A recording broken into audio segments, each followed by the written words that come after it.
Vamos a conversar primero con la presidenta de la CONFIEP, el más importante gremio empresarial del Perú, la señora María Isabel León. Señora León, muy buenos días y bienvenida a RPP. Muchas gracias, Fernando. Buenos días para ti, para Carlos y todos los televidentes. Buenos días. Naturalmente quisiéramos conocer cuál es su reacción ante el texto que fue aprobado ayer.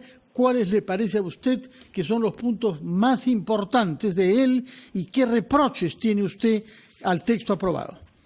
Claro, en principio, permítame, Fernando, decir que la ley 27360 y el decreto de urgencia 43, que lo promulgó por 10 años el año pasado, justamente el 29 de diciembre, lo que hacía era no conculcaba ningún derecho de los trabajadores del sector agro. Lo que hacía era traer a la digamos, esta estructura de salarios del sector agrario, lo que se llama RIA, la remuneración integral anual, que está contenida en el artículo 8 de la Ley de Productividad actual, y que hace que las personas que tienen salarios de 2 UITs puedan tener incluidos en ese salario los porcentajes de CTS y gratificaciones. Este esquema es el que se trabajó en la ley agraria que fue promulgada por 10 años más el año pasado, y con lo cual no se omitía ningún beneficio de ningún trabajador. Esto fue un argumento falaz con el que se trajo abajo esta ley que ha traído un crecimiento del sector por largos años. La ley que ha sido aprobada ayer trae exactamente el mismo esquema, es decir, permite que voluntariamente el trabajador reciba el pago de su remuneración diaria más estas alícuotas de CTS y gratificaciones, o que pueda decidir tomarlas en los meses que corresponden los pagos.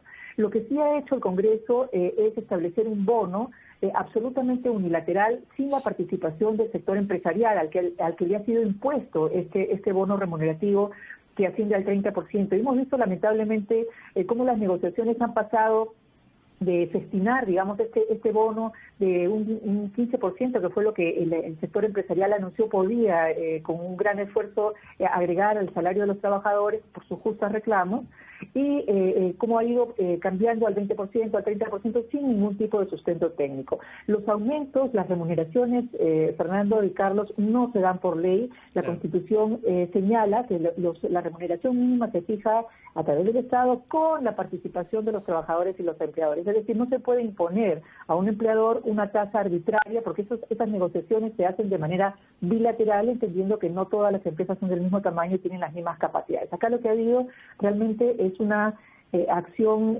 unilateral de parte del Congreso que lamentablemente pues ha generado pues inclusive con la falta de satisfacción de los trabajadores, pues se ha creado una expectativa bastante irreal sobre el tema, ¿no? Señora León, buenos días. ¿Cuál cree usted que debe ser la decisión que debe tomar el Ejecutivo respecto a esta norma? El presidente, o mejor dicho, el ministro de Economía, disculpe usted, ha manifestado que si este texto sustitutorio no es viable, entonces va a haber una observación. ¿Cree usted que el Ejecutivo ha sido un tanto débil en enfrentar este conflicto? Mire, yo creo que aquí la derogación de la ley vino de parte del Congreso. Se deroga una ley sin tener absolutamente ninguna idea de lo que hacer a continuación, y se nos ha dejado durante 3 semanas en el limbo, y creando a través de estos asusadores que han habido de los trabajadores del agro, que obviamente todos tenemos expectativas de mejorar nuestros salarios, nuestros ingresos, pero a veces tenemos que conversar sobre estos incrementos. No lo podemos pedir que se impongan de una manera unilateral, ¿no? Es lógico que los trabajadores tengan aspiraciones, pero hay que recordar que estamos viviendo una época de decrecimiento económico producto de la pandemia. Nuestro país va a tener el golpe más grande de todos los países del mundo y de la región, con un decrecimiento del 12% del PBI. Han habido muchísimas empresas impactadas, y lo último que podemos pensar es que las empresas están en capacidad de aumentar de un día para el otro el 30% de sus costos laborales. Esto para quien hace empresa, para esos más de 2.700.000 empresarios, digamos, que hay a nivel nacional, que saben lo que cuesta, el esfuerzo que cuesta pagar una planilla, entienden que es absolutamente para usted, María Isabel, inviable. ¿Tiene que haber una observación de parte del Ejecutivo? ¿Es innegable eso?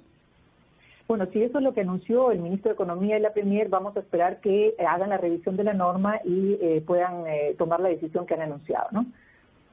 Señora León, ha hecho una crítica a usted sobre todo este bono llamado Beta, nos ha dicho que se ha decidido de manera unilateral, desconociendo los términos en que se pactan en el Perú los aumentos remunerativos, que son tripartitos, ¿no es cierto? Estado, empresarios y trabajadores.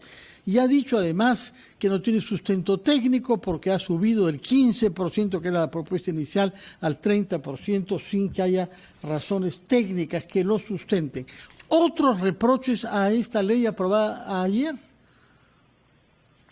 Mire, Fernando, yo creo que lo principal que tendríamos que plantear y sobre lo que tendríamos que pensar los peruanos en general es que a lo largo de estos 30 últimos años hemos crecido enormemente como país, nuestra macroeconomía está muy sólida, hemos sido capaces de generar recursos para el fisco con el trabajo de las personas y las empresas del sector privado, pero lo que no hemos podido resolver es el tema de la informalidad. Eso lo tratan todos los economistas, todos los estudiosos. Usted puede ver estudios del señor Jaramillo de Grada, inclusive, si no quieren ver la posición de CONFIEP, donde se dice que efectivamente el problema más grande que tenemos es esta informalidad. De los 17 millones de peruanos que trabajamos, solamente 5 trabajan en la formalidad, 12 no lo hacen. Quiere decir que algo de la regulación que estamos trabajando no es adecuado para que tengamos este enorme volumen de personas que trabajen en la informalidad. ¿Y por qué cuando uno les pregunta a los micro y pequeños empresarios, que son los que tienen los mayores ratios de informalidad, por qué son informales, por qué no deciden dar el paso a la formalidad? Ellos señalan que sus recursos serían utilizados de manera incorrecta por el Estado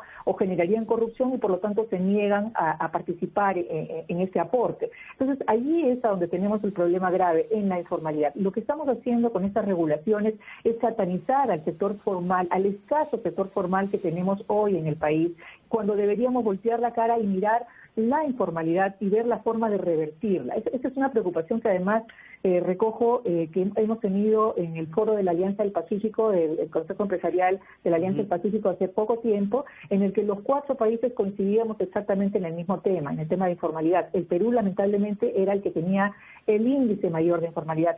Al año 2019 era 73%, seguramente para el 2020 debe haber crecido enormemente, ¿no? Ese es el foco de atención que deberíamos tener desde el Congreso y desde las autoridades, no satanizar al sector formal. Eso sí es muy importante. Señora María Isabel León, presidenta de la CONFIEP, muchas gracias por haber estado con nosotros esta mañana en Ampliación de Noticias. Muy amable. Muchas gracias. Buenos días y feliz año, señora Feliz León. año, efectivamente. Bueno, Fernando.